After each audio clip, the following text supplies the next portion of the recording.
Punjabi radio USA ਸੁਣ ਰਹੇ ਸਾਰੇ ਹਿਮਾਨਯੋਗ ਅਤੇ ਸਤਿਕਾਰਤ ਸਰੋਤਿਆਂ ਨੂੰ ਪੰਜਾਬੀ ਰੇਡੀਓ USA ਦੀ ਟੀਮ ਅਤੇ ਮੇਰੇ ਰਾਜਕਰਮਵੀਰ ਸਿੰਘ ਵੱਲੋਂ ਆਪ ਜੀ ਨੂੰ ਬਹੁਤ ਪਿਆਰ ਸਤਿਕਾਰ ਸਹਿਤ ਦੋਨੋਂ ਜੁੜ ਕੇ ਨਿੱਘੀ ਜਿਹੀ ਸਤਿ ਸ੍ਰੀ ਅਕਾਲ ਸਭ ਨੂੰ ਜੀ ਨੂੰ ਆਖਦੇ ਹਾਂ। ਸੋ ਪ੍ਰੋਗਰਾਮ ਖਬਰ ਤੇ ਨਜ਼ਰ ਦੇ ਵਿੱਚ ਆਪ ਸਭ ਦਾ ਸਵਾਗਤ ਹੈ। ਅੱਜ 15 ਜੂਨ ਦਿਨ ਵੀਰਵਾਰ ਤੇ ਆਪਣੇ ਨਾਲ ਜੁੜ ਚੁੱਕੇ ਨੇ ਸਵੇਰ ਦੇ ਖਬਰ ਤੇ ਨਜ਼ਰ ਪ੍ਰੋਗਰਾਮ ਦੇ ਵਿੱਚ ਮਿੰਟੂ ਗੁਰਸਰੀਆ ਜੀ। ਮਿੰਟੂ ਜੀ ਨਿੱਘੀ ਜੀ ਆਇਆਂ ਨੂੰ ਪਿਆਰ ਭਰੀ ਸਤਿ ਸ੍ਰੀ ਅਕਾਲ ਜੀ। ਸ਼ੁਕਰੀਆ ਜੀ ਰਾਜਕਰਮਵੀਰ ਸਿੰਘ ਜੀ, ਸਾਰਿਆਂ ਨੂੰ ਸਤਿ ਸ੍ਰੀ ਅਕਾਲ। ਸਾਡੇ ਅੱਜ ਦੇ ਪ੍ਰੋਗਰਾਮ ਖਬਰ ਤੇ ਨਜ਼ਰ ਉਸ ਨੂੰ ਸਪਾਂਸਰ ਕਰਦੇ ਨੇ ਖਾਲਸਾ ਇੰਸ਼ੋਰੈਂਸ ਏਜੰਸੀ ਵਾਲੇ, ਜਿਨ੍ਹਾਂ ਦੇ ਕੋਲੋਂ ਤੁਸੀਂ ਹਰ ਇੱਕ ਤਰੀਕੇ ਦੀ ਇੰਸ਼ੋਰੈਂਸ ਕਰਵਾ ਸਕਦੇ ਹੋ। ਇੰਸ਼ੋਰੈਂਸ ਬਾਰੇ ਪਤਾ ਕਰਨ ਲਈ ਕਾਲ ਕਰੋ ਨੰਬਰ 408 272 2500। ਇਸ ਦੇ ਨਾਲ ਕ੍ਰਿਸ਼ਨ ਧਨੋਤਾ ਜੀ ਯੂਬਾ ਸਿਟੀ ਤੋਂ, ਅਮਰਜੀਤ ਸਿੰਘ ਦਸਾਂਝ ਯੂਬਾ ਸਿਟੀ ਤੋਂ, ਸੁੱਚਾ ਸਿੰਘ ਜੀ ਫਰੈਜ਼ਨੋ ਤੋਂ, ਗੁਰਵਿੰਦਰ ਸਿੰਘ ਅਵਤਾਰ ਸਿੰਘ ਚਾਂਦੀ ਆਰਨੋ ਐਕਸਪ੍ਰੈਸ ਵਾਲੇ ਕੋਚੈਲਾ ਤੋਂ, ਜੱਸੀ ਗਿੱਲ ਜੀ ਪਲੰਬਿੰਗ ਵਾਲੇ ਬੇਕਰਸਫੀਲਡ ਤੋਂ, ਲਾਲੀ ਸਿੱਧੂ ਜੀ ਬੇਕਰਸਫੀਲਡ ਤੋਂ, ਗੁਰਪਾਲ ਸੋਹਲ ਕਲੋਵਿਸ ਤੋਂ, ਪ੍ਰੀਤਮ ਸਿੰਘ ਅਤੇ ਤਲਵਿੰਦਰ ਸਿੰਘ ਗਿੱਲ ਬੇਕਰਸਫੀਲਡ ਤੋਂ। ਇਹਨਾਂ ਸਾਰਿਆਂ ਦਾ ਬਹੁਤ ਬਹੁਤ ਧੰਨਵਾਦ। ਜੇਕਰ ਤੁਸੀਂ ਜਾਂ ਕੋਈ ਹੋਰ ਕਾਰੋਬਾਰ ਇਸ ਪ੍ਰੋਗਰਾਮ ਨੂੰ ਸਪਾਂਸਰ ਕਰਨਾ ਚਾਹੁੰਦੇ ਹੋ, ਸੰਪਰਕ ਕਰੋ ਨੰਬਰ 408 722 7698 ਦੇ ਉੱਤੇ।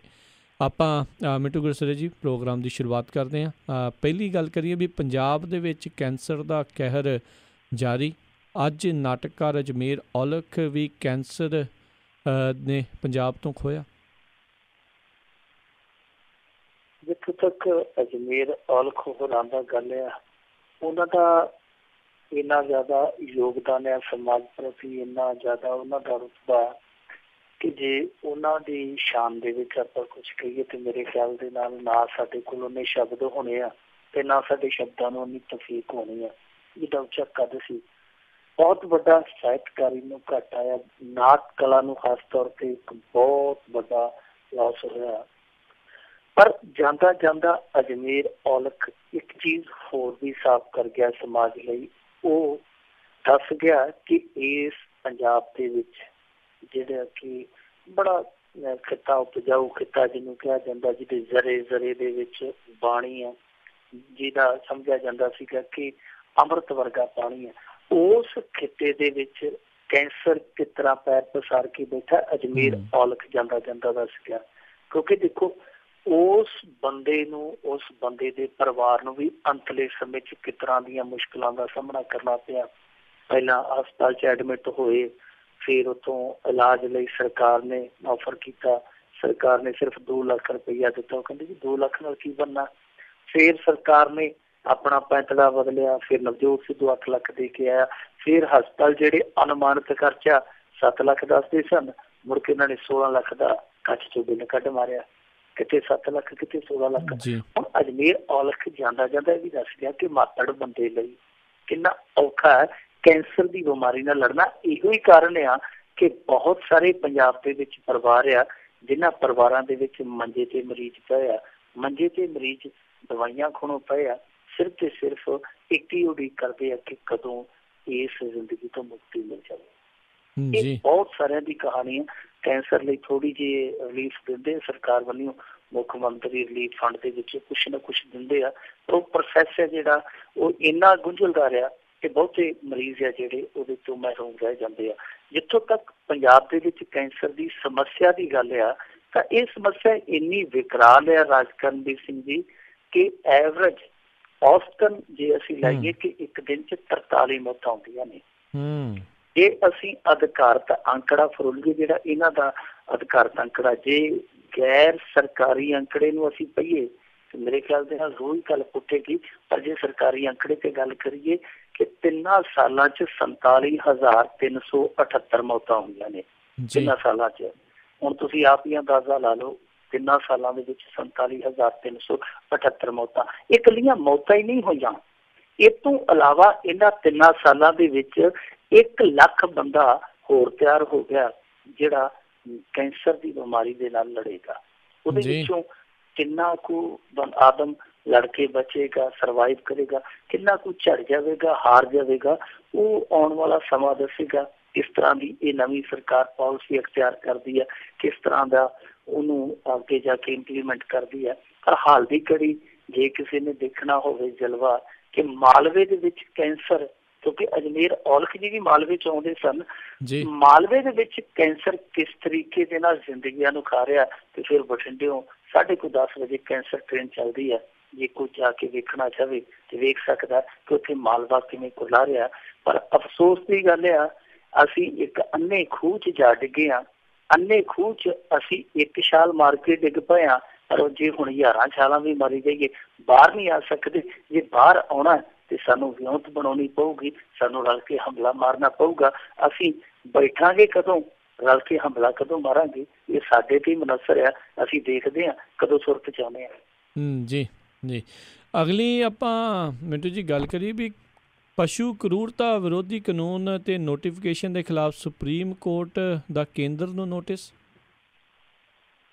ਦੇਖੋ ਰਾਜ ਕਰਨਵੀਰ ਸਿੰਘ ਜੀ, ਇਹ ਰੌਲਾ ਉਹੀ ਪਿਆ ਫਿਰਦਾ ਜਿਹਦੇ ਕਾਨੂੰਨ ਦੀ ਆਪਾਂ 1-2 ਵਾਰੀ ਗੱਲਬਾਤ ਕੀਤੀ ਆ ਜੀ, ਕਿ ਜਿਸ ਤਰੀਕੇ ਨਾਲ ਡੇਅਰੀ ਸੰਚਾਲਕ ਅੱਗੇ ਖੁੱਲੀ ਖਰੀਦੋ ਫਰੋਖਤ ਕਰਦੇ ਸਨ ਗਾਵਾਂ ਦੀ, ਉਹ ਨਹੀਂ ਹੋਏਗੀ ਜਿਹਦੇ ਤਹਿਤ।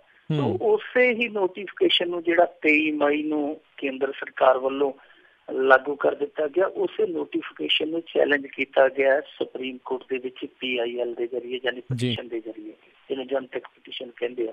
ਕੋਈ NGO ਆ, ਉਹਨਾਂ ਨੇ ਜਾ ਕੇ ਪਟੀਸ਼ਨ ਪਾਈ। ਉਹਨਾਂ ਨੇ ਇੱਕ ਤੇ ਤਰਕ ਇਹ ਦਿੱਤਾ ਕਿ ਜਿਹੜਾ ਇਹ ਨੋਟੀਫਿਕੇਸ਼ਨ ਆ 1960 ਵਾਲੇ ਕਾਨੂੰਨ ਦੀ ਉਲੰਘਣਾ। ਦੂਜਾ ਉਹਨਾਂ ਨੇ ਜਾ ਕੇ ਇਹ ਕਿਹਾ ਕਿ ਇੱਕ ਤੇ ਇਹ ਮਨਮਾਨਾ ਆ, ਦੂਸਰਾ ਇਹ ਗੈਰ ਕਾਨੂੰਨੀ ਆ, ਤੀਜਾ ਇਹ ਆ ਕਿ ਬਹੁਤ ਵੱਡੀ ਆਰਥਿਕ ਢਾਹ ਲੱਗੇਗੀ ਖਾਸ ਤੌਰ ਤੇ ਕਿਸਾਨਾਂ ਨੂੰ, ਪਸ਼ੂ ਵਪਾਰੀਆਂ ਨੂੰ। ਫਿਰ ਉਹਨਾਂ ਨੇ ਨਾਲ ਇਹ ਵੀ ਕਿਹਾ ਕਿ ਜਿਹੜੇ ਗਊ ਰਾਖੇ ਆ, ਜਿਹੜੇ ਪਹਿਲਾਂ ਹੀ ਆਰਕਸ਼ਕ ਤੋਂ ਪਕਸ਼ਕ ਬਣੇ ਪਏ ਆ, ਉਹਨਾਂ ਦੇ ਹੱਥ 'ਚ ਹੋਰ ਪਾਵਰ ਆ ਜਾਏਗੀ, ਉਹਨਾਂ ਦੇ ਜੋਸ਼ ਦੇ ਵਿੱਚ ਹੋਰ ਵਾਧਾ ਹੋ ਜਾਊਗਾ। ਉਹ ਤੇ ਪਹਿਲਾਂ ਹੀ ਜੋਸ਼ ਦੇ ਵਿੱਚ ਹੋਸ਼ ਕਦੇ ਨਹੀਂ ਕਰਦੇ, ਬਾਅਦ ਦੇ ਵਿੱਚ ਤੇ ਉਹ ਹੋਰ ਵੀ ਪੁਆੜੇ ਪਾਉਣਗੇ। ਇਸ ਤਰ੍ਹਾਂ ਦੇ ਉਹਨਾਂ ਨੇ ਜਾ ਕੇ ਤਰਕ ਦਿੱਤੇ ਆ। ਇਸ PIL ਨੂੰ ਯਾਨੀ ਜਨਹਿਤ ਪਟੀਸ਼ਨ ਨੂੰ ਕਬੂਲ ਕਰ ਲਿਆ ਗਿਆ, ਪ੍ਰਵਾਨ ਕਰ ਲਿਆ ਗਿਆ। ਸੋ ਇਹਦਾ ਮਤਲਬ ਹੈ ਕਿ ਇਹਦੇ ਤੇ ਸੁਣਵਾਈ ਸ਼ੁਰੂ ਹੋ ਗਈ ਹੈ। ਕੇਂਦਰ ਨੂੰ 11 ਜੁਲਾਈ ਤੱਕ ਜਵਾਬ ਦੇਣ ਲਈ ਕਿਹਾ। ਇਹ ਜਾ ਕੇ ਉੱਥੇ ਕੀ ਜਵਾਬ ਦਾਵਾ ਦਾਖਲ ਕਰਦੇ ਆ ਉਹ ਪਤਾ ਲੱਗੂਗਾ 11 ਜੁਲਾਈ ਨੂੰ। ਪਰ ਇਸ ਕਾਨੂੰਨ ਦੇ ਵਿਰੋਧ ਦੇ ਵਿੱਚ ਮੇਘਾਲਿਆ ਦੇ ਅੰਦਰ ਵੀ ਇੱਕ ਅਸੈਂਬਲੀ ਨੇ ਮਤਾ ਪਾਸ ਕੀਤਾ, ਕੇਰਲ ਦੇ ਵਿੱਚ ਵੀ ਹੋਇਆ ਇਸੇ ਤਰ੍ਹਾਂ, ਹੋਰ ਵੀ ਬਹੁਤ ਤਿੱਖਾ ਵਿਰੋਧ ਹੁੰਦਾ ਪਿਆ। ਵਿਰੋਧ ਇਸ ਕਰਕੇ ਆ ਰਾਜ ਕਰਨਵੀਰ ਸਿੰਘ ਜੀ ਕਿ ਗਊ ਦੇ ਨਾਲ ਤੇ ਚਲੋ ਇਹਨਾਂ ਨੇ ਆਸਥਾ ਜੋੜੀ ਆ ਔਰ ਇਹਨਾਂ ਨੂੰ ਮੁਬਾਰਕ ਹੋਵੇ, ਨਾਲ ਵਿੱਚ ਮੱਝ ਵੀ ਜੋੜ ਲਈ, ਨਾਲ ਊਠ ਵੀ ਜੋੜ ਲਿਆ, ਨਾਲ ਢੱਗਾ ਵੀ ਜੋੜ ਲਿਆ। ਸੋ ਇਹ ਸਾਰੇ ਪਸ਼ੂ ਆ ਜਿਹੜੇ ਉਹ ਇਸ ਪਸ਼ੂ ਕਰੂਰਤਾ ਵਿਰੋਧੀ ਕਾਨੂੰਨ ਦੇ ਵਿੱਚ ਰੱਖ ਦਿੱਤੇ, ਜਿਹਨੂੰ ਲੈ ਕੇ ਇੱਕ ਬਹੁਤ ਵੱਡਾ ਚਰਚਾ ਛਿੜਿਆ ਹੋਇਆ। ਲੋਕਾਂ ਨੂੰ ਜਿਹੜੇ ਇਸ ਕਿੱਤੇ ਦੇ ਨਾਲ ਜੁੜੇ ਆ ਉਹਨਾਂ ਨੂੰ ਤੇ ਝੂਰਾ ਪਿਆ ਕਿ ਇਹ ਕਿੱਤਾ ਠੱਪ ਹੋਣ ਦੇ ਬਾਅਦ ਅਸੀਂ ਜਾਵਾਂਗੇ ਤੇ ਆਖਰ ਜਾਵਾਂਗੇ ਕਿੱਥੇ, ਕਿਉਂਕਿ ਨੋਟਬੰਦੀ ਨੇ ਅੱਗੇ ਲੋਕ ਵਿਹਲੇ ਕੀਤੇ ਸੀ ਤੇ ਲੋਕ ਕਹਿੰਦੇ ਸੀਗੇ ਕਿ ਇਹ ਨੋਟਬੰਦੀ ਦੀ ਠੋਕਬੰਦੀ ਹੈ ਔਰ ਲੋਕ ਹੈ ਜਿਹੜੇ ਉਹ ਇਸ ਨੋਟਬੰਦੀ ਦੇ ਠੋਕੇ ਵਿਹਲੇ ਘਰਾਂ 'ਚ ਬੈਠ ਕੇ ਤਾਸ਼ ਖੇਡਦੇ ਪਏ ਆ। ਹੁਣ ਜੇ ਇਸ ਮਾਰ ਦੇ ਮਾਰੇ ਫਿਰ ਬੇਰੁਜ਼ਗਾਰ ਹੋ ਗਏ ਕੁਛ ਲੋਕ, ਕਿੱਧਰ ਨੂੰ ਜਾਣਗੇ। ਦੂਜੀ ਗੱਲ ਸੁਣਨ ਦੇ ਵਿੱਚ ਜਿਹੜੀ ਆ ਰਹੀ ਹੈ ਰਾਜ ਕਰਨਵੀਰ ਸਿੰਘ ਜੀ, ਉਹ ਬੜੀ ਦਿਲਚਸਪ ਆ। ਅਸਲ ਦੇ ਵਿੱਚ ਇਸ ਕਾਨੂੰਨ ਦੀ ਜਿਹੜੀ ਖੋਜ ਕੀਤੀ ਦੱਸਦੇ ਆ ਕਿ ਮੇਨਕਾ ਗਾਂਧੀ ਦੇ ਦਫ਼ਤਰ 'ਚ ਇੱਕ ਬੀਬੀ ਕੋਈ ਐਕਟਿਵਿਸਟ ਸੀਗੀ, ਉਹ ਕੰਮ ਕਰਦੀ ਸੀ, ਉਹਨੇ ਇਹ ਖੋਜ ਕੀਤੀ ਅਤੇ ਇੱਕ ਵਕੀਲ ਨੇ ਇਸ ਸਾਰੇ ਕਾਨੂੰਨ ਦਾ ਜਿਹੜਾ ਕਿ ਹਾਸੋਹੀਣਾ ਲੱਗਦਾ ਡਰਾਫਟ ਤਿਆਰ ਕੀਤਾ। ਤੁਸੀਂ ਆਪ ਹੀ ਅੰਦਾਜ਼ਾ ਲਾ ਲਓ ਕਿ ਇਸੇ ਕਰਕੇ ਹੁਣ ਕੇਂਦਰ ਸਰਕਾਰ ਬੈਕਫੁੱਟ ਤੇ ਆਈ ਹੈ ਕਿ ਇਹਨਾਂ ਨੂੰ, ਕਿਉਂਕਿ ਮੱਝ ਦਾ ਜਿਹੜਾ ਮੀਟ ਜਿਹਨੂੰ ਬਫ ਕਹਿ ਦਿੰਦੇ ਆ, ਜਿਹੜਾ ਕਿ ਕਰੋੜਾਂ ਅਰਬਾਂ ਰੁਪਈਆਂ ਦਾ ਐਕਸਪੋਰਟ ਹੁੰਦਾ, ਉਹਦੇ ਵਿੱਚ 96% ਹਿੱਸੇਦਾਰੀ ਹੈ ਜਿਹੜੀ ਇਕੱਲੇ ਬਫ ਦੀ, ਜਿਹੜਾ ਬਾਹਰ ਮੀਟ ਐਕਸਪੋਰਟ ਹੁੰਦਾ। ਉਹ ਮੇਰੇ ਖਿਆਲ ਦੇ ਨਾਲ ਲਗਭਗ 26,000 ਕਰੋੜ ਰੁਪਏ ਦਾ ਕਾਰੋਬਾਰ ਆ। ਸੋ ਉਹ ਜਿਹੜਾ ਪ੍ਰਭਾਵਿਤ ਹੋਣਾ ਕਾਰੋਬਾਰ, ਉਹਦੇ 'ਚ ਹੁਣ ਜੇ ਇਹ ਮੱਝ ਵਾਲੀ ਪਾਬੰਦੀ ਰਹਿੰਦੀ ਹੈ, ਬਰਕਰਾਰ ਰਹਿੰਦੀ ਹੈ, ਤੇ ਉਹ ਸਿੱਧੇ ਤੌਰ ਤੇ ਇੱਕ ਬਹੁਤ ਵੱਡਾ ਮਾਲੀਏ ਦਾ ਨੁਕਸਾਨ ਹੋਣਾ। ਦੂਜੇ ਪਾਸੇ ਜੇ ਅਸੀਂ ਆ ਜਾਈਏ, ਸਾਡੇ ਪੰਜਾਬ 'ਚ ਜਿੱਦਾਂ ਚਮੜੇ ਦਾ ਉਦਯੋਗ ਆ, ਬਹੁਤ ਵਧੀਆ ਉਦਯੋਗ ਹੈ ਚਮੜੇ ਦਾ, ਉਹ ਠੱਪ ਹੋ ਜਾਣਾ। ਹੱਡਾਂ ਦਾ ਆਪਦਾ ਇੱਕ ਉਦਯੋਗ ਆ, ਮੀਟ ਪਲਾਂਟ ਜਿਹੜੇ ਸਟੇਟਾਂ 'ਚ ਉਹ ਬੰਦ ਹੋ ਜਾਣਗੇ। ਜਿਹੜੀ ਬਰੀਡਿੰਗ ਹੁੰਦੀ ਹੈ ਗਾਵਾਂ ਦੀ, ਜੋ ਵਪਾਰੀ ਇੱਕ ਦੂਜੇ ਤੋਂ ਖਰੀਦਦੇ, ਇੱਕ ਦੂਜੇ ਨੂੰ ਵੇਚਦੇ, ਉਹ ਠੱਪ ਹੋ ਜਾਣੀ। ਯਾਨੀ ਅਰਥਚਾਰੇ ਦਾ ਜਿਹੜਾ ਇੱਕ ਚੱਕਰ ਆ ਉਹ ਸਾਰੇ ਦਾ ਸਾਰਾ ਪ੍ਰਭਾਵਿਤ ਹੋ ਜਾਣਾ। ਪਰ ਇਹਦੇ ਵਿੱਚ ਹੁਣ ਕੇਂਦਰ ਇਹ ਆ ਕਿ ਦੇਖੋ, ਜੇ ਮੱਝ ਵਾਲੀ ਉਹ ਮੱਝ ਨੂੰ ਸੋਧਦੀ ਹੈ ਦੁਬਾਰਾ, ਕਿ ਉਹ ਮੱਝ ਨੂੰ ਇਸ ਕੈਟਾਗਰੀ ਚੋਂ ਕੱਢਦੀ ਹੈ, ਤਾਂ ਫਿਰ ਉਹ ਕਿਤੇ ਨਾ ਕਿਤੇ ਹਾਸੋਹੀਣੀ ਸਥਿਤੀ ਦਾ ਸ਼ਿਕਾਰ ਹੋ ਜਾਏਗੀ। ਉਹ ਬਚਣਾ ਚਾਹੁੰਦੀ ਹੈ, ਕੋਈ ਨਾ ਕੋਈ ਹੱਲ ਇਸ ਤਰ੍ਹਾਂ ਦਾ ਕੱਢਣਾ ਚਾਹੁੰਦੀ ਹੈ ਕਿ ਉਹਦੀ ਪੱਕ ਵੀ ਰਹਿ ਜੇ, ਇਹ ਕਾਨੂੰਨ ਵੀ ਬਰਕਰਾਰ ਰਹਿ ਜੇ। ਪਰ ਜਦੋਂ ਹੁਣ ਮਸਲਾ ਸੁਪਰੀਮ ਕੋਰਟ 'ਚ ਚਲੇ ਗਿਆ, ਸੁਪਰੀਮ ਕੋਰਟ ਹੁਣ ਤੈਅ ਕਰੇਗਾ ਕਿ ਇਹਦੇ ਵਿੱਚ ਕੀ ਕੁਛ ਜਾਇਜ਼ ਆ, ਕੀ ਕੁਛ ਵਾਜਿਬ ਆ, ਕੀ ਕੁਛ ਗੈਰ ਵਾਜਿਬ ਆ। ਪਰ ਲੋਕ ਕਹਿੰਦੇ ਆ ਕਿ ਜਦ ਦਾ ਜੰਮਿਆ ਸੂਰਜ ਭਾਣ, ਨਾ ਰਿਹਾ ਮੰਜਾ ਨਾ ਬਚਿਆ ਵਾਹਨ, ਕਿ ਜਦੋਂ ਦੇ ਇਹ ਆਏ ਆ ਕੋਈ ਨਾ ਕੋਈ ਪੁਆੜਾ ਪੁੱਠਾ ਹੀ ਪਾਈ ਜਾਂਦੇ ਆ। ਅੱਜ ਇੱਕ ਨੇ ਮੰਗ ਕਰ ਦਿੱਤੀ ਇਹਨਾਂ ਦੇ ਬਜਰੰਗ ਦਲ ਵਾਲੇ ਨੇ, ਉਹ ਕਹਿੰਦਾ ਕਿ ਜਿਹੜੇ ਖੁਜਰਾਓ ਦੇ ਮੰਦਿਰ ਆ ਉੱਥੇ ਜਿਹੜੇ ਕਾਮਸੂਤਰ ਦੀਆਂ ਕਿਤਾਬਾਂ ਵੰਡੀਆਂ ਜਾਂਦੀਆਂ ਉਹ ਬੰਦ ਕਰੋ। ਕਹਿੰਦਾ ਸਾਡੀ ਸੰਸਕ੍ਰਿਤੀ ਨੂੰ ਬਹੁਤ ਵੱਡਾ ਨੁਕਸਾਨ ਪਹੁੰਚਦਾ, ਤੇ ਜਿਹੜੀਆਂ ਉੱਥੇ ਕਾਮਸੂਤਰ ਦੀਆਂ ਮੂਰਤੀਆਂ ਉਹਨੂੰ ਤੁਸੀਂ ਕਿੱਧਰ ਲਿਜਾਓਗੇ। ਦੂਜੇ ਪਾਸੇ ਅੱਜ ਇਹਨਾਂ ਦੀ ਇੱਕ ਸਾਧਵੀ ਬੋਲੀ ਹੈ ਸਰਸਵਤੀ, ਉਹਦਾ ਨਾਮ ਆ, ਨਾਮ ਹੀ ਇਕੱਲਾ ਸਰਸਵਤੀ ਆ। ਸਰਸਵਤੀ ਬੋਲੀ ਆ, ਉਹ ਕਹਿੰਦੀ ਹੈ ਜੀ ਕਿ ਜਿਹੜਾ ਕੋਈ ਗਊ ਹੱਤਿਆ ਕਰਨ ਦੇ ਦੋਸ਼ 'ਚ ਫੜਿਆ ਜਾਂਦਾ ਉਹਨੂੰ ਸਿੱਧਾ ਫਾਹੀ ਲਾ ਦਿਓ, ਫਾਂਸੀ ਲਟਕਾ ਦਿਓ। ਤੀਜੇ ਪਾਸੇ ਯੋਗੀ ਆਦਿੱਤਿਆਨਾਥ ਦੀ ਸਰਕਾਰ ਨੇ ਫੈਸਲਾ ਕਰ ਲਿਆ ਕਿ ਸ਼ੀਆ ਤੇ ਸੁੰਨੀ ਵਕਫ ਬੋਰਡ ਹੈ ਜਿਹੜੇ ਉਹ ਦੋਵੇਂ ਭੰਗ ਕਰ ਦਿੱਤੇ ਜਾਣ। ਸੋ ਇਹੋ ਜਿਹੇ ਕੰਮ ਕਰਦੇ ਪਏ ਆ। ਲੋਕ ਸਮਝਦੇ ਪਏ ਆ ਕਿ ਇਹਨਾਂ ਨੇ ਜਿਹੜਾ ਕੋਈ ਚੱਜ ਦਾ ਕੰਮ ਹਾਲ ਦੀ ਘੜੀ ਨਹੀਂ ਕੀਤਾ, ਪਰ ਇਹੋ ਜਿਹੇ ਕੰਮ ਬਹੁਤ ਪੁੱਠੇ ਕਰ ਦਿੱਤੇ ਆ ਜਿਨ੍ਹਾਂ ਨੂੰ ਟਰੈਕ ਤੇ ਲਿਆ ਕੇ ਸਿੱਧੇ ਕਰ ਲਈ ਕਾਫੀ ਲੰਮਾ ਸਮਾਂ ਲੱਗੇਗਾ, ਔਰ ਸੁਪਰੀਮ ਕੋਰਟ ਦਾ ਚੰਗਾ ਟਾਈਮ ਪਾਸ ਕਰਾਉਣ ਦੇ ਕਈ ਮਾਮਲਿਆਂ 'ਚ। ਜੀ ਜੀ ਜੀ। ਅਗਲੀ ਮਿੰਟੋ ਜੀ ਗੱਲ ਕਰੀਏ ਵੀ ਝਾਰਖੰਡ ਦੇ ਵਿੱਚ ਇੱਕ ਮਜ਼ਦੂਰ ਨੂੰ ਵੱਡਾ ਮਾਓਵਾਦੀ ਦੱਸ ਕੇ ਮਾਰਨ ਦੇ ਉੱਤੇ ਬਵਾਲ ਜਿਹੜਾ ਜੀ ਹੋਇਆ ਹੈ। ਦੇਖੋ, ਜਿਸ ਦਿਨ ਰਾਜ ਕਰਮਵੀਰ ਸਿੰਘ ਜੀ ਇਸ ਬੰਦੇ ਨੂੰ ਮਾਰਿਆ ਗਿਆ, ਬੰਦਾ ਵੀ ਕਾਹਦਾ, ਵੈਸੇ ਬੰਦੇ ਦੀ ਜੂਨ ਗੁਜ਼ਰੀ ਕਰਦਾ ਸੀ ਬੰਦਾ ਕਾਹਦਾ, ਕਿਉਂਕਿ ਬੰਦੇ ਵੀ ਕਈ ਕਿਸਮ ਦੇ ਹੁੰਦੇ ਆ। ਇੱਕ ਉਹ ਬੰਦੇ ਆ ਜਿਹੜੇ ਏਸੀ ਕੁਰਸੀਆਂ 'ਚ ਬੈਠੇ ਰਹਿੰਦੇ ਆ, ਇੱਕ ਉਹ ਬੰਦੇ ਆ ਜਿਹੜੇ ਸੱਤਾਂ ਦੀਆਂ ਸਿਰੀਆਂ ਤੋਂ ਰੋਟੀ ਚੁੱਕ ਕੇ ਗੁਜ਼ਰ ਬਸਰ ਕਰਦੇ ਆ। ਇਹ ਉਹਨਾਂ ਲੋਕਾਂ 'ਚ ਸੀ, ਇੱਕ ਮਜ਼ਦੂਰ ਸੀ। ਜਿਸ ਦਿਨ ਇਸ ਬੰਦੇ ਨੂੰ ਮਾਰਿਆ ਗਿਆ ਤੇ ਇਹ ਦਰਸਾਇਆ ਗਿਆ ਕਿ ਇਹ ਬਹੁਤ ਵੱਡਾ ਖੂੰਖਾਰ ਮਾਓਵਾਦੀ ਹੈ, ਉਸ ਦਿਨ ਭਾਰਤ ਦੇ ਮੇਨ ਸਟਰੀਮ ਮੀਡੀਆ ਨੇ ਇੱਥੇ ਭੁਚਾਲ ਲਿਆ ਛੱਡਿਆ। ਪਰ ਜਦੋਂ ਕਹਾਣੀ ਪੁੱਠੀ ਪਈ, ਹੁਣ ਇਸ ਗਰੀਬ ਦੀ ਕੋਈ ਖਬਰ ਵੀ ਨਹੀਂ ਲਾਉਂਦਾ ਕਿ ਅਸਲ 'ਚ ਕਹਾਣੀ ਕੀ ਹੈ।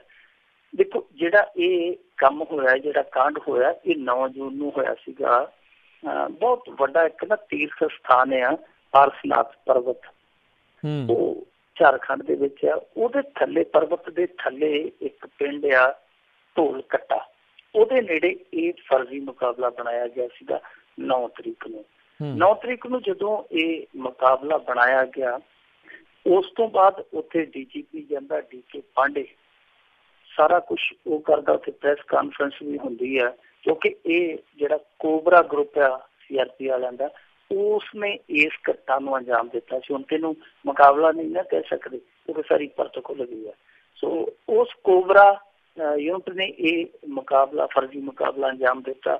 ਇਸ ਤੋਂ ਬਾਅਦ ਕੀ ਹੋਇਆ ਕਿ ਉਸ ਬੰਦੇ ਦੀ ਪਛਾਣ ਉਜਾਗਰ ਹੋ ਗਈ, ਕਿਉਂਕਿ ਜਿਹੜੇ ਬੰਦੇ ਨੂੰ ਇਹਨਾਂ ਨੇ ਮਾਰਿਆ ਉਹ ਗਲਤੀ ਨਾਲ ਉਸੇ ਹੀ ਪਿੰਡ ਦਾ ਰਹਿਣ ਵਾਲਾ ਸੀ ਜਿੱਥੇ ਨੇੜੇ ਨੇ ਮੁਕਾਬਲਾ ਬਣਾ ਕੇ ਮਾਰਿਆ।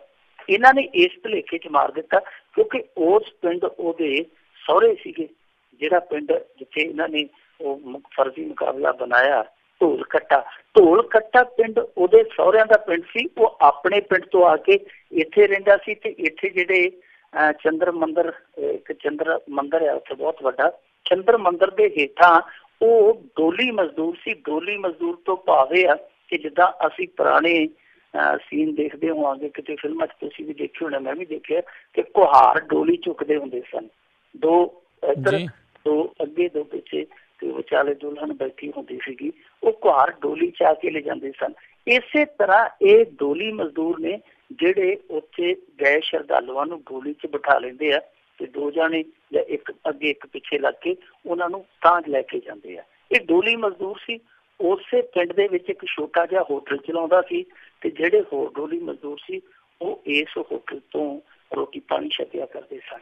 ਇਹਨਾਂ ਨੇ ਇਹ ਸਮਝਿਆ, ਕਿਉਂਕਿ ਉਹਦੀ ਆਈਡੈਂਟੀਫਿਕੇਸ਼ਨ ਜਿਹੜੀ ਸੀ ਕਿ ਉਹ ਆਪਣੇ ਪਿੰਡ ਦੀ ਸੀ ਮੂਲ ਤੌਰ ਤੇ, ਪਰ ਉਹਨੂੰ ਮਾਰ ਦਿੱਤਾ ਗਲਤੀ ਨਾਲ, ਤੇ ਉਹ ਨਿਕਲਿਆ ਉਸੇ ਪਿੰਡ ਦਾ ਜਿੱਥੇ ਨੇੜੇ ਜਾ ਕੇ ਇਹਨਾਂ ਨੇ ਫਰਜ਼ੀ ਮੁਕਾਬਲਾ ਬਣਾਇਆ, ਢੋਲ ਕੱਟਾ ਪਿੰਡ ਦਾ। ਉਸ ਤੋਂ ਬਾਅਦ ਹੌਲਾ ਪੈ ਗਿਆ, ਉਹਦੀ ਜਿਹੜੀ ਪਛਾਣ ਸੀ ਖੁੱਲ ਗਈ। ਅਸਲ ਦੇ ਵਿੱਚ ਕੀ ਸੀਗਾ ਕਿ ਉਹ ਢੋਲ ਕੱਟਾ ਮਜ਼ਦੂਰ ਦੇ ਵਿੱਚ, ਢੋਲ ਕੱਟਾ ਪਿੰਡ ਦੇ ਵਿੱਚ ਜਿਹੜਾ ਇੱਕ ਮਜ਼ਦੂਰ ਸੰਗਠਨ ਸੀ ਡੋਲੀ ਮਜ਼ਦੂਰਾਂ ਦਾ, ਉਹ ਉਹਦਾ ਅਹੁਦੇਦਾਰ ਸੀਗਾ।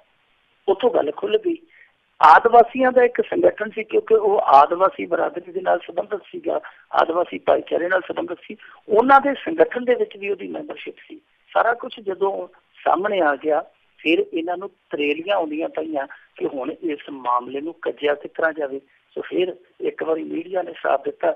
ਜਿਹੜਾ ਮੀਡੀਆ ਨੈਸ਼ਨਲ ਪੇਜਾਂ ਤੇ ਖਬਰਾਂ ਲਾਉਂਦਾ ਸੀਗਾ ਕਿ ਆਹ ਹੋ ਗਿਆ ਜੀ, ਆਹ ਹੋ ਗਿਆ, ਉਹ ਅੱਜ ਛੋਟੀ ਜਿਹੀ ਖਬਰ ਲਾ ਕੇ ਲੋਕਲ ਪੇਜ ਤੇ ਡੰਗ ਸਾਰ ਲੈਂਦਾ, ਕਿਉਂਕਿ ਮਸਲਾ ਬਹੁਤ ਗੁੰਝਲਦਾਰ ਹੋ ਗਿਆ। ਉੱਥੇ ਲਗਾਤਾਰ ਪ੍ਰਦਰਸ਼ਨ ਹੋ ਰਹੇ ਆ, ਮਜ਼ਦੂਰ ਇਕਜੁੱਟ ਹੋ ਕੇ ਉੱਥੇ ਸੰਘਰਸ਼ ਕਰਦੇ ਪਏ ਕਿ ਸਾਨੂੰ ਇਨਸਾਫ ਦਿਓ, ਸਾਨੂੰ ਨਿਆਂ ਦਿਓ।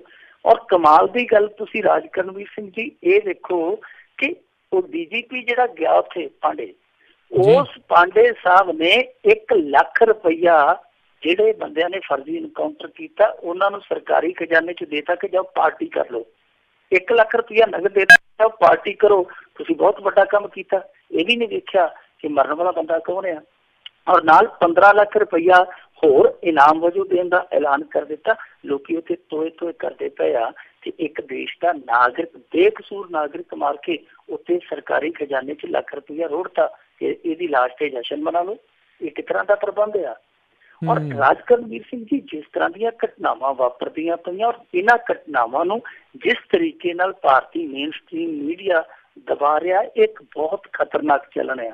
ਇਹਨਾਂ ਕਰਤੂਤਾਂ ਕਰਕੇ ਹੀ ਸਾਡੇ ਮੁਲਕ ਦੇ ਵਿੱਚ ਇੱਕ ਇਹੋ ਜਿਹਾ ਅੰਕੜਾ ਕਾਹਦਾ ਕਲੰਕ ਆ ਕਿ ਆਹ 2.5-3 ਦਹਾਕਿਆਂ ਦੇ ਵਿੱਚ ਇੱਥੇ 2560 ਮੁਕਾਬਲੇ ਹੋਏ ਆ, 2560 ਪੁਲਿਸ ਮੁਕਾਬਲੇ ਹੋਏ ਆ, ਜਿਨ੍ਹਾਂ ਦੇ ਵਿੱਚੋਂ 1224 ਯਾਨੀ ਹਰੇਕ ਦੂਜਾ ਮੁਕਾਬਲਾ ਫਰਜ਼ੀ ਪਾਇਆ ਗਿਆ। ਇਹ ਸਿਰਫ ਤੇ ਸਿਰਫ ਇਸ ਕਰਕੇ ਕਿਉਂਕਿ ਅਸਲੀ ਘਟਨਾਵਾਂ ਨੂੰ ਮੀਡੀਆ ਨੇ ਇਹਨਾਂ ਦੇ ਨਾਲ ਰਲ ਕੇ ਦਬਾਇਆ, ਔਰ ਉਸ ਪਰਦਾਪੋਸ਼ੀ ਦੀ ਆੜ ਹੇਠ ਇਹ ਮੁਕਾਬਲੇ ਆ ਜਿਹੜੇ ਲਗਾਤਾਰ ਵੱਧਦੇ ਗਏ। ਇਹਨਾਂ ਖਿਲਾਫ ਬੋਲਣਾ ਚਾਹੀਦਾ।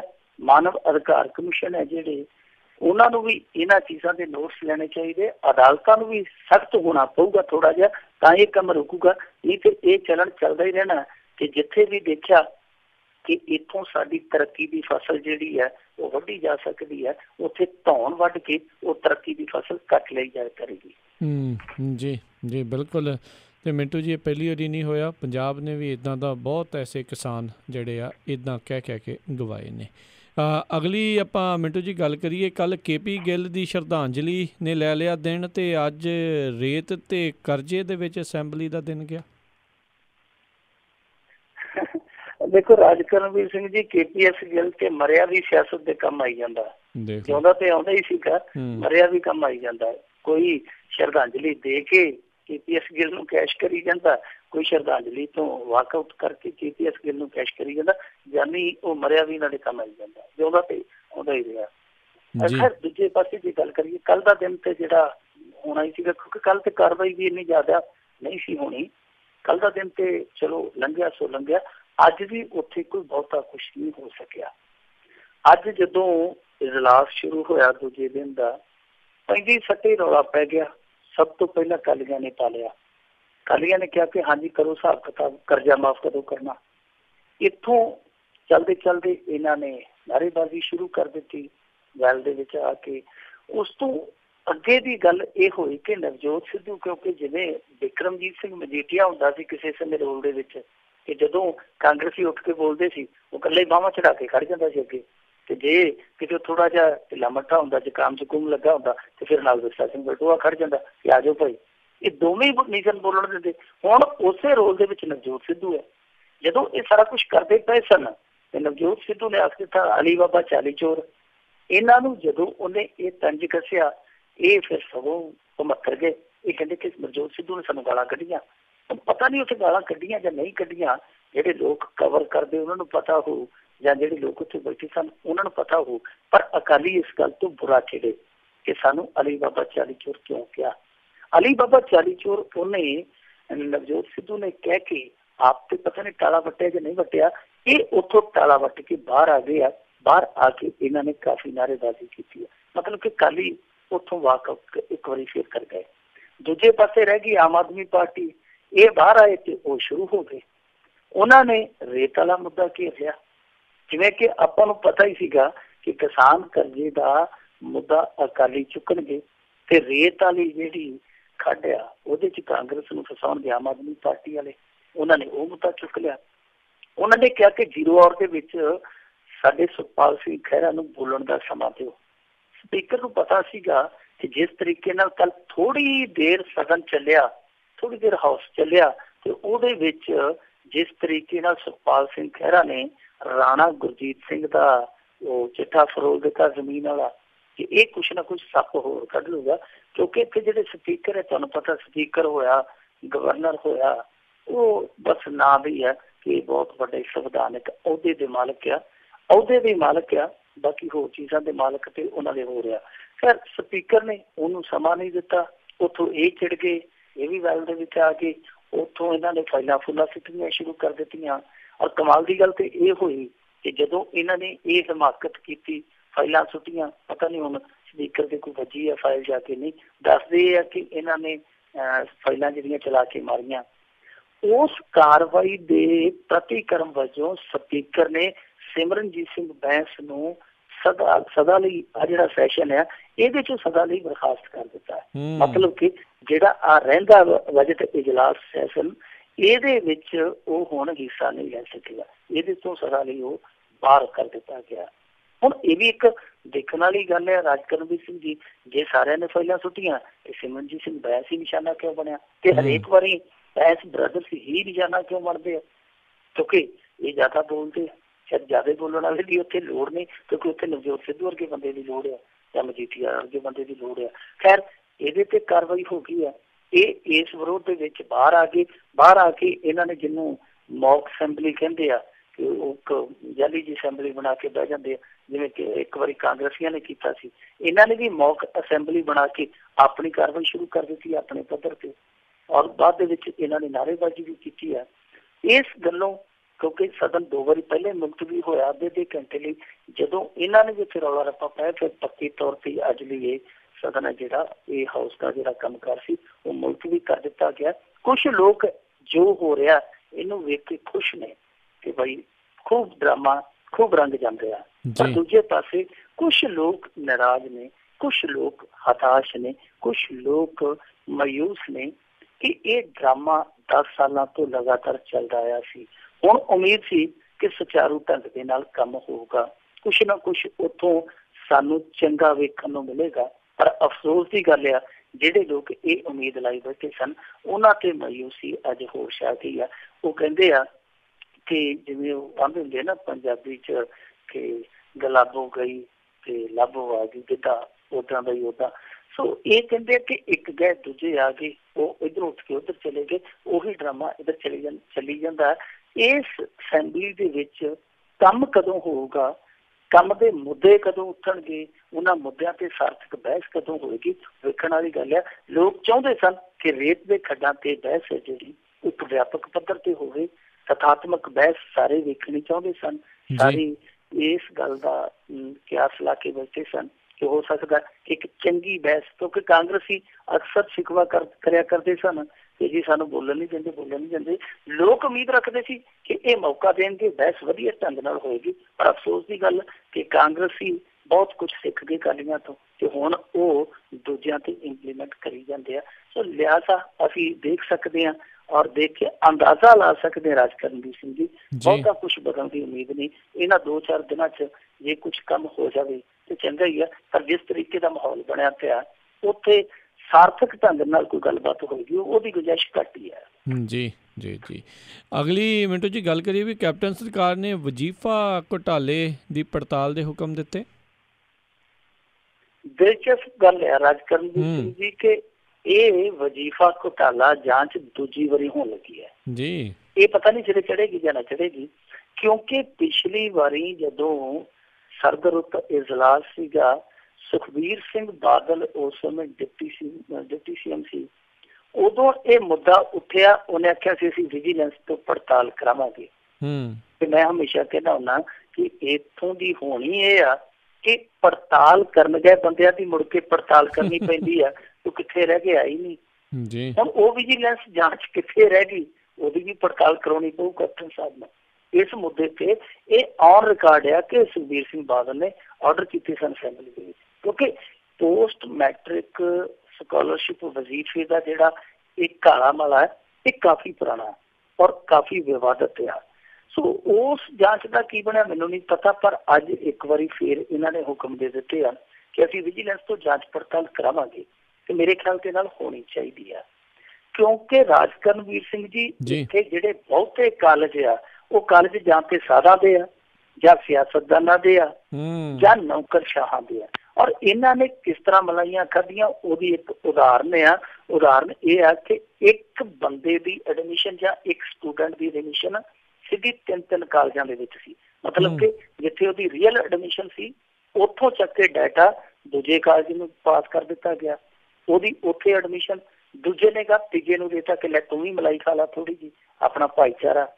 ਸੋ ਉਹ ਇੱਕ ਮੁੰਡਾ ਜਾਂ ਇੱਕ ਵਿਦਿਆਰਥੀ ਉਹ ਇੱਕੋ ਵੇਲੇ ਤਿੰਨਾਂ ਕਾਲਜਾਂ 'ਚ ਡਿਗਰੀ ਕਰਦਾ ਰਿਹਾ, ਸਿਰਫ ਤੇ ਸਿਰਫ ਫਰਜ਼ੀ ਡਿਗਰੀ। ਇਹ ਨਹੀਂ ਕਿ ਉਹ ਇੱਕੋ ਸਾਲ 'ਚ 3 ਵੱਖਰੀਆਂ ਡਿਗਰੀਆਂ ਕਰ ਗਿਆ, ਨਹੀਂ, ਇੱਕ ਕਾਲਜ ਦੇ ਵਿੱਚ ਐਡਮਿਸ਼ਨ ਸੀ ਪਰ ਤਿੰਨਾਂ 'ਚ ਉਹਦਾ ਡਾਟਾ ਲੈ ਕੇ ਤੇ ਉਹ ਵਜ਼ੀਫਾ ਕਾਉਕੱਪ ਕੀਤਾ ਗਿਆ।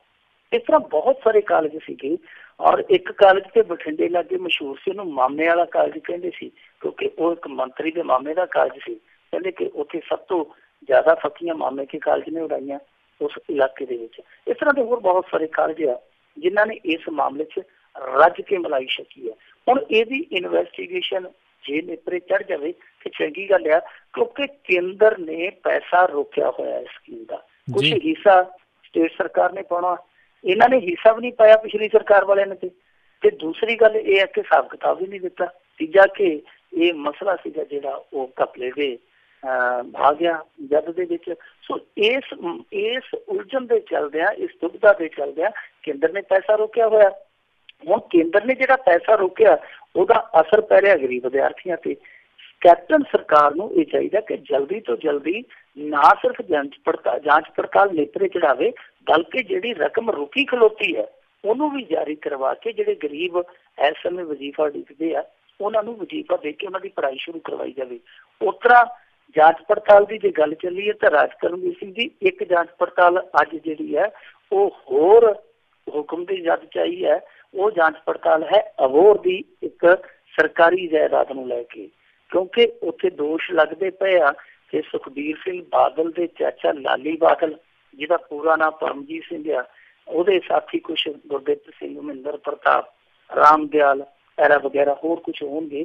ਸੋ ਇਹਨਾਂ ਸਾਰਿਆਂ ਨੇ ਦੱਸਦੇ ਆ ਕਿ ਉੱਥੇ ਜ਼ਮੀਨ ਤੇ ਕਬਜ਼ਾ ਕੀਤਾ। ਨਵਜੋਤ ਸਿੱਧੂ ਨੇ ਇਹ ਮੁੱਦਾ ਅਸੈਂਬਲੀ 'ਚ ਚੁੱਕਿਆ ਕਿ ਕਿਉਂ ਨਾ ਇਹਦੀ ਇਨਵੈਸਟੀਗੇਸ਼ਨ ਕਰਾਈਏ। ਕੈਪਟਨ ਅਮਰਿੰਦਰ ਸਿੰਘ ਕਹਿੰਦਾ ਕਿ ਜਾਓ ਫਿਰ ਆਪਾਂ ਇਹੀ ਕੰਮ ਕਰਨੇ, ਹੋਰ ਆਪਾਂ ਕਿਹੜਾ। ਕਿਸੇ ਨੇ ਪੁੱਛਿਆ ਸੀਗਾ ਕਿ ਫੌਜੀ ਆ ਜੰਗ ਲੜੇਗਾ, ਉਹਨੇ ਸਾਡਾ ਹੋਰ ਕੰਮ ਕੀ ਆ, ਤੇ ਉਧਰ ਵੀ ਫੌਜੀ ਸੀ, ਉਹਨੇ ਕਿਹਾ ਕਿ ਹਾਂ ਭਾਈ ਇਨਵੈਸਟੀਗੇਸ਼ਨ ਚੱਕੋ। ਸੋ ਉਹ ਵੀ ਵਿਜੀਲੈਂਸ ਨੂੰ ਇਨਕੁਆਇਰੀ ਮਾਰਕ ਕਰ ਦਿੱਤੀ ਗਈ ਹੈ। ਸੋ ਇਹ 2 ਇਨਕੁਆਇਰੀਆਂ ਜਿਹੜੀਆਂ ਅੱਜ ਮਾਰਕ ਹੋਈਆਂ ਨੇ, ਇਹ ਮਾਰਕ ਹੋਈਆਂ ਅੱਗੇ ਜਾ ਕੇ ਕੁਛ ਕਿਸੇ ਨੂੰ ਮਾਰਕ ਵੀ ਕਰਨਗੀਆਂ, ਉਹ ਸਮਾਂ ਦੱਸੇਗਾ। ਪਰ ਜਿਹੜਾ ਪੋਸਟ ਮੈਟ੍ਰਿਕ ਸਕਾਲਰਸ਼ਿਪ ਵਜ਼ੀਫੇ ਦਾ ਘੁਟਾਲਾ ਹੈ, ਇਸ ਘੁਟਾਲੇ ਦੇ ਵਿੱਚੋਂ ਬਹੁਤ ਵੱਡੇ ਚਿਹਰੇ ਆ ਜਿਹੜੇ ਉਹ ਨਿਕਲਣਗੇ ਜੇ ਇਹਨਾਂ ਨੇ ਪੈੜ ਨੱਪ ਲਈ, ਤੇ ਜੇ ਇਹ ਰਾਹ 'ਚ ਸੁੰਘ ਸੁੰਘਾ ਕੇ ਮੋੜੇ ਫਿਰ ਕਹਿਣਾ ਕੀ ਹੈ। ਜੀ ਮਿੰਟੂ ਜੀ, ਅਗਲੀ ਆਪਾਂ ਗੱਲ ਕਰੀਏ ਵੀ ਇੰਸਪੈਕਟਰ ਇੰਦਰਜੀਤ ਦੇ ਭਰਾ ਦੇ ਹੋਟਲ ਤੇ ਵੀ ਹੁਣ ਛਾਪਾ। ਦੇਖੋ ਇਹਦਾ ਭਰਾ ਇੱਥੇ ਨਾ ਜਿਹੜਾ ਉਹ ਹੋਟਲ ਲੀਜ਼ ਤੇ ਲੈ ਕੇ ਚਲਾਉਂਦਾ, ਠੇਕੇ ਤੇ ਲੈ ਕੇ, ਦਰਬਾਰ ਸਾਹਿਬ ਦੇ ਲਾਗੇ ਹੋਟਲ ਆ ਕੋਈ ਸੁਖਮਨੀ, ਉਹਦੇ ਤੇ ਅੱਜ ਇਹਨਾਂ ਨੇ ਰੇਡ ਮਾਰੀ ਆ, ਜਾ ਕੇ ਉੱਥੇ ਤਲਾਸ਼ੀ ਲਈ ਆ। ਪਹਿਲਾਂ ਤੇ ਕਿਹਾ ਕਿ ਦਿਖਾਓ ਦਸਤਾਵੇਜ਼, ਦਿਖਾਓ ਤੁਹਾਡੇ ਹੋਟਲ ਦੇ ਦਸਤਾਵੇਜ਼ ਕਿੱਥੇ ਆ। ਉਹਨਾਂ ਨੇ ਆਖਿਆ ਕਿ ਲੀਜ਼ ਤੇ ਆ, ਸਾਡੇ ਕੋਲ ਠੇਕੇ ਤੇ, ਅਸੀਂ ਮਾਲਕ ਨਹੀਂ ਆ। ਫਿਰ ਜਿਹੜੇ ਅਸਲੀ ਮਾਲਕ ਸੀ ਉਹ ਆਏ, ਉਹਨਾਂ ਨੇ ਆ ਕੇ ਸਾਰੇ ਦਸਤਾਵੇਜ਼ ਪੇਸ਼ ਕੀਤੇ ਤੇ ਦੱਸਿਆ ਕਿ ਇੱਥੇ ਬਹੁਤ ਸਾਰੇ ਠੇਕੇਦਾਰ ਇਹੋ ਜਿਹੇ ਆ ਜਿਹੜੇ ਲੀਜ਼ ਤੇ ਲੈ ਕੇ ਹੋਟਲ ਚਲਾਉਂਦੇ ਆ। ਲਿਹਾਜ਼ਾ ਉਹਨਾਂ ਕਿਹਾ ਕਿ ਸਾਡੇ ਇੱਥੇ ਜੋ ਹੋਟਲ ਦੇ ਵਿੱਚ ਕੰਮਕਾਰ ਚੱਲਦੇ ਆ, ਕਿਸੇ ਵੀ ਕੰਮਕਾਰ ਦੇ ਵਿੱਚ ਕੋਈ ਊਣਤਾ ਹੀ ਹੈ ਨਹੀਂ। ਉਹਨਾਂ ਨੇ ਚੈੱਕ ਕੀਤਾ ਤੇ ਵਾਕਿਆ ਇਹ ਪਾਇਆ ਗਿਆ ਕਿ ਇੱਥੇ ਕੁਛ ਵੀ ਇਤਰਾਜ਼ਯੋਗ ਨਹੀਂ ਹੈ, ਉੱਥੋਂ ਚਲੇ ਗਏ ਆ। ਪਰ ਇੱਕ ਖਬਰ ਹੋਰ ਆ ਰਹੀ ਸੀਗੀ ਕਿ AK-47 ਅੰਮ੍ਰਿਤਸਰ ਦੀ ਜਿਹੜੀ ਇਹਦੀ ਦੂਜੀ ਰਿਹਾਇਸ਼ ਆ, ਉੱਥੇ ਇੱਕ ਹੋਰ ਫੜੀ ਗਈ ਆ। ਇਹਦੇ ਬਾਰੇ ਬਹੁਤ ਸਾਰੀਆਂ ਗੱਲਾਂ ਰਾਜ ਕਰਨਵੀਰ ਸਿੰਘ ਜੀ ਨਿਕਲਦੀਆਂ ਪਈਆਂ ਨੇ। ਇਸ ਬੰਦੇ ਦਾ ਕੰਮ ਕਰਨ ਦਾ ਜਿਹੜਾ ਤਰੀਕਾ ਸੀ ਨਾਯਾਬ ਤਰੀਕਾ ਸੀ। ਇਹ ਤੀਰਾ ਫਾਇਦਾ ਕੱਢਦਾ ਸੀਗਾ। ਤੀਰਾ ਫਾਇਦਾ ਕਿਸ ਤਰ੍ਹਾਂ? ਮਸਲਨ ਇੱਕ ਤੇ ਇਹ ਰਿਕਵਰੀ ਕਰਦਾ ਤੇ ਰਿਕਵਰੀ ਕਰਕੇ ਸਰਕਾਰ ਤੋਂ ਬੱਲੇ ਖੱਟਦਾ। ਦੂਜਾ ਇਹ ਕਿ ਇਹ ਇਸ ਤਰ੍ਹਾਂ ਕਰਦਾ ਕਿ ਜਿਹੜਾ ਰਿਕਵਰੀ ਦਾ ਮਾਲ ਆ ਉਹ ਮਾਰਕੀਟ 'ਚ ਵੇਚ ਕੇ ਧਨ ਕਮਾ ਲੈਂਦਾ। ਦੂਸਰਾ ਫਾਇਦਾ। ਤੀਸਰਾ ਫਾਇਦਾ ਇਹ ਕਿ ਜਿਹੜਾ ਥੋੜਾ ਬਹੁਤ ਮਾਲ ਬਚਿਆ ਹੁੰਦਾ ਉਹਨੂੰ ਥੋੜੇ ਨੂੰ ਬਹੁਤਾ ਹੀ ਕਰਕੇ ਤਸਕਰਾਂ ਤੇ ਫਿੱਟ ਕਰ ਦਿੰਦਾ ਤੇ ਫਿੱਟ ਕਰਕੇ ਮੁੜ ਕੇ ਆਖ ਦਿੰਦਾ ਕਿ ਤੁਹਾਨੂੰ ਇਹੋ ਜਿਹਾ ਕੇਸ ਤਿਆਰ ਕਰਕੇ ਦਊਂਗਾ ਕਿ ਸਾਲ 6 ਮਹੀਨੇ 'ਚ ਤੁਹਾਡੀ ਜਾਨ ਛੁੱਟ ਜਾਊ ਜਾਂ ਤੁਸੀਂ ਹਿਸਾਬ ਕਿਤਾਬ ਕਰ ਲਓ। ਯਾਨੀ ਇੱਕ ਪਾਸਿਓਂ ਬੱਲੇ ਦੂਜੇ ਪਾਸਿਓਂ ਧਨ ਪੂੰਜੀ, ਤੀਜੇ ਪਾਸਿਓਂ ਸਮਗਲਰਾਂ ਤੋਂ ਨਜ਼ਰਾਨੇ, ਸਾਰੇ ਪਾਸੇ ਜਿਵੇਂ ਆਂਦੇ ਸੀ ਨਾ ਹਿੰਗ ਲੱਗੇ ਨਾ ਫਟਕੜੀ, ਰੰਗ ਚੋਖਾ ਹੀ ਚੋਖਾ, ਇਹਦਾ ਰੰਗ ਚੋਖਾ ਹੀ ਚੋਖਾ ਸੀ। ਦੂਜੇ ਪਾਸਿਓਂ ਇਹਦੇ ਲਟਾੜੇ ਬੰਦੇ ਆ ਜਿਹੜੇ ਉਹ ਵੀ ਸਾਹਮਣੇ ਆਉਂਦੇ ਆ, ਉਹ ਵੀ ਦੱਸਣ ਡਏ ਆ ਕਿ ਕੁਛ ਮੁੰਡੇ ਆ ਜਿਹੜੇ ਉਹ ਇਹਦੇ ਕੁੱਟੇ ਮਾਰੇ ਬਾਹਰਲੇ ਦੇਸ਼ਾਂ ਦੇ ਵਿੱਚ ਬੈਠੇ ਆ। ਉਹ ਵੀ ਟੈਲੀਫੋਨ ਕਰਕੇ ਪੱਤਰਕਾਰਾਂ ਨੂੰ ਆਪਣੀਆਂ ਦਾਸਤਾਨਾਂ ਦੱਸਦੇ ਪਏ ਆ ਕਿ ਸਾਡੇ ਨਾਲ ਇੰਦਰਜੀਤ ਨੇ ਇਹੋ ਜਿਹੇ ਵਤੀਰੇ ਕੀਤੇ ਆ। ਇੱਕ ਹੋਰ ਘਟਨਾ ਸਾਹਮਣੇ ਆਈ ਆ ਫਗਵਾੜੇ ਦੇ ਲਾਗੇ, ਇੱਕ ਪਿੰਡ ਦੇ ਵਿੱਚੋਂ ਇਹਨੇ 45 ਬੋਰੀਆਂ ਭੁੱਕੀ ਫੜੀ। 45 ਬੋਰੀਆਂ ਭੁੱਕੀ ਫੜੀ ਤੇ 5 ਬੋਰੀਆਂ ਭੁੱਕੀ ਸਾਈਡ ਤੇ ਰੱਖ ਕੇ 40 ਬੋਰੀਆਂ ਭੁੱਕੀ ਟਪਾਤੀ। ਉਹ ਜਿਹੜੀ 5 ਸੀ ਉਹਦੇ 'ਚ ਲਿਆ ਕੇ ਆ ਜਿਹੜੀ ਪਸ਼ੂਆਂ ਵਾਲੀ ਖੁਰਾਕ ਹੁੰਦੀ ਆ, ਇਹ ਚੋਕਰ ਕਹਿ ਦਿੰਦੇ ਆ ਜਿਹਨੂੰ, ਉਹ ਚੋਕਰ ਲਾ ਕੇ 5 ਬੋਰੀਆਂ 110 ਕਰ ਦਿੱਤੀਆਂ। 110 ਬੋਰੀਆਂ ਤਸਕਰਾਂ ਤੇ ਫਿੱਟ ਹੋ ਗਈਆਂ ਕਿ ਜਿਹੜੀਆਂ 40 ਸਾਈਡ ਤੇ ਕੀਤੀਆਂ ਸੀ ਉਹ ਫਿੱਟ ਹੋ ਗਈਆਂ, ਦੂਜੀਆਂ ਫਿੱਟ ਹੋ ਗਈਆਂ। ਤੀਜੇ ਪਾਸੇ ਇੱਕ ਚੀਜ਼ ਹੋਰ ਬੜੀ ਦਿਲਚਸਪ ਨਿਕਲ ਕੇ ਆਉਂਦੀ ਪਈ ਆ ਕਿ ਇੰਦਰਜੀਤ ਸਿੰਘ ਨੇ ਕੁਛ ਨੌਜਵਾਨ ਵੀ ਰੱਖੇ ਸੀਗੇ ਜਿਹੜੀ ਸਿੰਥੈਟਿਕ ਡਰੱਗ ਦੀ ਬਰਾਮਦਗੀ ਹੁੰਦੀ ਸੀ ਉਹ ਪਿੰਡਾਂ 'ਚ ਵੇਚਦੇ ਸਨ ਜਾ ਕੇ। ਇਸ ਤੋਂ ਇਲਾਵਾ ਇਹ ਵੀ ਸਾਹਮਣੇ ਨਿਕਲ ਕੇ ਆਉਂਦੀ ਪਈ ਹੈ ਗੱਲ ਕਿ ਰਾਜਾ ਕੰਦੋਲਾ ਵਰਗੇ ਜਾਂ ਇਸ ਤਰ੍ਹਾਂ ਦੇ ਜਿਹੜੇ ਵੱਡੇ ਸਮਗਲਰ ਸੀ, ਵੱਡੇ ਡਰੱਗ ਡੀਲਰ ਸੀ, ਉਹਨਾਂ ਦੇ ਨਾਲ ਵੀ ਇਹਦੀਆਂ ਨਜ਼ਦੀਕੀਆਂ ਸੀ। ਇੱਕ ਚੀਜ਼ ਹੋਰ ਜਿਹੜੀ ਮੀਡੀਆ ਦੇ ਵਿੱਚ ਟਾਮੀ ਆ ਉਹ ਇਹ ਆ ਕਿ ਕੁਛ ਅਫਸਰ ਯਾਨੀ ਜਿਹੜੇ ਇਹਦੇ ਉੱਚ ਅਧਿਕਾਰੀ ਸੀ ਉਹ ਇਹਦੇ ਨਾਲ ਰਲੇ ਹੋਏ ਸਨ। ਮਸਲਨ ਇੱਕ ਵਾਰੀ ਦੱਸਦੇ ਕਿ ਤਰਨਤਾਰਨ ਦੇ ਵਿੱਚੋਂ ਇਹਨੇ ਬਹੁਤ ਵੱਡੀ ਰਿਕਵਰੀ ਕੀਤੀ ਇਟਾਲੀਅਨ ਪਿਸਟਲਾਂ ਦੀ। ਉਹ ਸਾਰੇ ਜਿਹੜੇ ਇਟਾਲੀਅਨ ਪਿਸਟਲ ਸੀਗੇ ਉਹ ਸਾਰੇ ਦੇ ਸਾਰੇ ਨੇ ਵੰਡਦੇ ਸੀ। ਕਿਹਨਾਂ ਨੂੰ ਵੰਡੇ ਸੀ? ਉੱਚ ਅਧਿਕਾਰੀਆਂ ਨੂੰ। ਉਹ ਹੁਣ ਕਿਹੜੇ ਪਾਰਟਨਰ ਸੀ ਇਹਦੇ, ਉਹਦੀ ਜਾਂਚ ਪੜਤਾਲ ਦਾ ਵਿਸ਼ਾ। ਦੂਜੀ ਗੱਲ ਇਹ ਆ ਰਾਜਕਰਨਵੀਰ ਸਿੰਘ ਜੀ ਕਿ ਇਸ ਬੰਦੇ ਕੋਲ 3 ਆਰਜ਼ੀ ਰੈਂਕ ਸਨ, ਜਦ ਕਿ ਰੂਲ ਬੁੱਕ ਕਹਿੰਦੀ ਹੈ ਕਿ 1 ਆਰਜ਼ੀ ਰੈਂਕ ਤੋਂ ਵੱਧ ਕਿਸੇ ਨੂੰ ਦੂਜਾ ਦਿੱਤਾ ਹੀ ਨਹੀਂ ਜਾ ਸਕਦਾ। ਇਹਨੂੰ 3 ਦਿੱਤੇ ਗਏ, ਉਹ ਕਿਸ ਬੰਦੇ ਨੇ ਦਿੱਤੇ, ਕਿਸ ਸ਼ਖਸ ਨੇ ਦਿੱਤੇ, ਇਹ ਸਾਫ਼ ਹੋਣਾ ਚਾਹੀਦਾ। ਦੂਜੀ ਗੱਲ, ਇਹ ਹੌਲਦਾਰ ਸੀ। ਏਡੀਆਂ ਵੱਡੀਆਂ ਰਿਕਵਰੀਆਂ ਜਿਹੜੀਆਂ ਕਿ ਕਾਇਦੇ ਦੇ ਮੁਤਾਬਕ ਇਹ ਖੁਦ ਨਹੀਂ ਸੀ ਕਰ ਸਕਦਾ ਜਾਂ ਖੁਦ ਉਹਨਾਂ ਨੂੰ ਇਨਵੈਸਟੀਗੇਟ ਨਹੀਂ ਸੀ ਕਰ ਸਕਦਾ ਕਿਉਂਕਿ ਨਾਨ ਗਜ਼ਟਡ ਅਫਸਰ ਸੀ। ਇਹ ਕਿਹੜੇ ਅਖਤਿਆਰ ਦੇ ਨਾਲ ਇਹ ਸਾਰੀਆਂ ਰਿਕਵਰੀਆਂ ਕਰਦਾ ਰਿਹਾ ਔਰ ਰਿਕਵਰੀਆਂ ਦੀਆਂ ਪੜਤਾਲਾਂ ਕਰਕੇ ਪਰਚੇ ਵੀ ਆਪ ਪਾਉਂਦਾ ਰਿਹਾ? ਕਿੰਨੇ ਹੱਕ ਦਿੱਤਾ? ਇਹ ਵੀ ਸਾਫ਼ ਹੋਣਾ ਚਾਹੀਦਾ। ਤੀਜੀ ਗੱਲ ਕਿ AK-47 ਇੱਕ ਤੇ ਕਹਿੰਦਾ ਕਿ ਮੇਰੇ ਗੱਲਰ ਦੀ ਹੈ ਜਿਹੜੀ ਅੰਮ੍ਰਿਤਸਰ ਕੋਠੀ ਚੋਂ ਮਿਲੀ ਹੈ, ਪਰ ਜਿਹੜੀ ਦੂਜੀ AK-47 ਹੈ ਉਹਦੇ ਬਾਰੇ ਕਿਹਾ ਜਾਂਦਾ ਕਿ ਇਹ ਸ੍ਰੀਨਗਰ ਤੋਂ ਲਿਆਂਦੀ ਹੈ। ਹੁਣ ਸ੍ਰੀਨਗਰ 'ਚ ਇਹਦਾ ਉੱਥੇ ਕਿੱਲਾ ਕੱਢਿਆ ਸੀ, ਉਹ ਵੀ ਜਾਂਚ ਪੜਤਾਲ ਦਾ ਵਿਸ਼ਾ ਕਿ ਸੈਂਸਿਟਿਵ ਏਰੀਏ ਦੇ ਵਿੱਚ ਕੀ ਲੈਣ ਜਾਂਦਾ ਸੀ ਔਰ ਜਦੋਂ ਉੱਥੋਂ ਇਹੋ ਜਿਹੇ ਖਿਡੌਣੇ ਲੈ ਕੇ ਤੁਰਦਾ ਸੀ ਰਸਤੇ ਦੇ ਵਿੱਚ ਇਹਨੂੰ ਕੋਈ ਰੋਕਦਾ ਕਿਉਂ ਨਹੀਂ ਸੀ? ਬਹੁਤ ਸਾਰੇ ਸਵਾਲ ਆ ਜਿਨ੍ਹਾਂ ਦੇ ਜਵਾਬ ਟੋਲਣੇ ਪੈਣਗੇ। ਕੁਛ ਲੋਕ ਇਹ ਸਵਾਲ ਚੁੱਕਦੇ ਆ ਕਿ ਇੰਦਰਜੀਤ ਛੇਤੀ ਛੁੱਟ ਜਾਏਗਾ। ਇੰਦਰਜੀਤ ਸਿੰਘ ਹੋ ਸਕਦਾ ਕਿ ਆਉਣ ਵਾਲੇ ਦਿਨਾਂ 'ਚ ਬਾਹਰ ਵੀ ਆ ਜਾਵੇ, ਪਰ ਏਡਾ ਸੁਖਾਲਾ ਨਹੀਂ ਆਏਗਾ ਜਿਸ ਤਰ੍ਹਾਂ ਕੁਛ ਲੋਕ ਕਹਿੰਦੇ ਆ ਕਿਉਂਕਿ ਕੇਸ ਕਾਫੀ ਦਾ ਪਚੀਦਾ ਹੈ। ਆਉਣ ਵਾਲੇ ਸਮੇਂ 'ਚ ਇਹ ਜਿਹੜਾ ਡਰੱਗ ਦਾ ਇਹਦਾ ਭੰਡਾਰ ਬਰਾਮਦ ਹੋਇਆ ਉਹਦੇ ਬਾਰੇ ਇੱਕ ਟ੍ਰਾਇਲ ਤੇ ਇਹਨੂੰ ਫੇਸ ਕਰਨਾ ਹੀ ਪਵੇਗਾ। ਦੂਜੀ ਗੱਲ ਇਹ ਆ ਕਿ ਜੇਕਰ ਇਸ ਤਰ੍ਹਾਂ ਦੀ ਰਿਕਵਰੀ ਕਰਕੇ ਛੇਤੀ ਇਹਨੂੰ ਰਿਲੀਫ ਦੇ ਦਿੱਤੀ ਜਾਂਦੀ ਹੈ, ਰਾਹਤ ਦੇ ਦਿੱਤੀ ਜਾਂਦੀ ਹੈ, ਫਿਰ ਕੈਪਟਨ ਸਰਕਾਰ ਦੀ ਫਜ਼ੀਅਤ ਬਹੁਤ ਹੋਏਗੀ। ਪਰ ਇੱਕ ਚੀਜ਼ ਤੋਂ ਕੈਪਟਨ ਸਰਕਾਰ ਜਿਹੜੀ ਹੈ ਉਹ ਫਸ ਵੀ ਸਕਦੀ ਹੈ ਕਿ ਜੇ ਇਹਨੇ ਉਂਗਲ ਕਰ ਦਿੱਤੀ ਵੱਡਿਆਂ ਘਰਾਂ ਵੱਲ, ਫਿਰ ਕੈਪਟਨ ਸਰਕਾਰ ਜਿਹੜੀ ਹੈ ਉਹ ਉੱਥੇ ਜਾ ਕੇ ਬ੍ਰੇਕ ਖਾ ਜਾਵੇਗੀ ਕਿ ਅੱਗੇ ਵਧਿਆ ਜਾਵੇ ਤੇ ਪਿੱਛੇ ਹਟਿਆ ਜਾਵੇ। ਜੀ ਮਿੰਟੂ ਜੀ। ਤੇ ਮਿੰਟੂ ਜੀ ਬਹੁਤ ਬਹੁਤ ਤੁਹਾਡਾ ਧੰਨਵਾਦ ਕਰਦੇ ਹਾਂ, ਤੁਸੀਂ ਸਾਡੇ ਨਾਲ ਜੁੜੇ, ਇਹਨਾਂ ਖਬਰਾਂ ਬਾਰੇ ਸਾਨੂੰ ਵਿਸਥਾਰ 'ਚ ਜਾਣਕਾਰੀ ਦਿੱਤੀਆਂ। ਅਗਲੀ ਵਾਰ ਤੱਕ ਲਈ ਤੁਹਾਡਾ ਬਹੁਤ ਬਹੁਤ ਧੰਨਵਾਦ, ਬੜੀ ਮਿਹਰਬਾਨੀ। ਸਤਿ ਸ਼੍ਰੀ ਅਕਾਲ। ਸਤਿ ਸ਼੍ਰੀ ਅਕਾਲ। ਤੇ ਸੋ ਤੇ ਇੱਥੇ ਹੀ ਸਾਡਾ ਅੱਜ ਦਾ ਇਹ ਪ੍ਰੋਗਰਾਮ ਖਬਰ ਤੇ ਨਜ਼ਰ ਉਹ ਸਮਾਪਤ ਹੈ। ਮਿਲਾਂਗੇ ਅਗਲੇ ਪ੍ਰੋਗਰਾਮ ਦੇ ਵਿੱਚ। ਉਦੋਂ ਤੱਕ ਲਈ ਤੁਹਾਨੂੰ ਸਾਰਿਆਂ ਨੂੰ ਬਹੁਤ ਪਿਆਰ ਸਤਿਕਾਰ ਸਹਿਤ ਦੋਨੋਂ ਜੋੜ ਕੇ ਨਿੱਘੀ ਜਿਹੀ ਸਤਿ ਸ੍ਰੀ ਅਕਾਲ। ਜਿਹਦੇ ਵਾਸਤੇ ਰਹੋ, ਹੱਸਦੇ ਖੇਲਦੇ ਰਹੋ ਤੇ ਸੁਣਦੇ ਰਹੋ ਜੀ ਪੰਜਾਬੀ ਰੇਡੀਓ USA।